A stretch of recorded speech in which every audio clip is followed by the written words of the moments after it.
আল্লাহ যখন যা করে বান্দার ভালোর জন্য করে। হয়তো প্রথমের দিকে আমরা সেটা বুঝতে পারি না, কিন্তু সময়ের পরিক্রমায় যখন বাস্তবতা নিয়ে সামনে আসে, দিন শেষে আমরা বলতে বাধ্য হই আসলে ওই দিন ওই ঘটনাটা হওয়াতে ভালোই হয়েছে।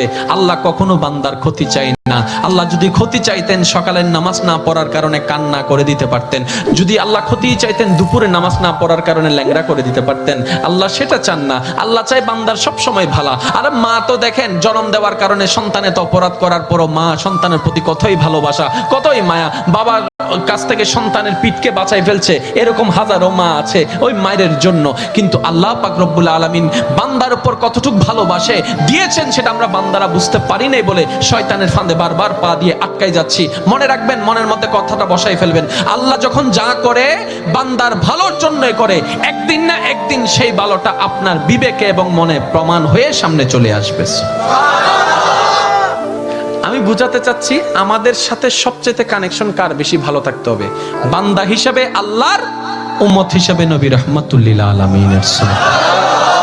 এখানের ভিতর যে কেউ চাইলে জীবন সাজাই ফেলতে পারবে। আমি বলছি যে কেউ, anybody, you can do it, not impossible. Because impossible শব্দটাকে যদি একদম ভালো করে গভীরভাবে দেখেন, সেখানের ভিতর আপনি আশ্চর্যভাবে একটা জিনিস দেখবেন। ইম্পসিবল একটু যদি ডিফাইন করেন, ভাগ করেন, দেখবেন I M possible. Impossible, possible কে আলাদা রাখেন, আই এম কে আলাদা রাখেন।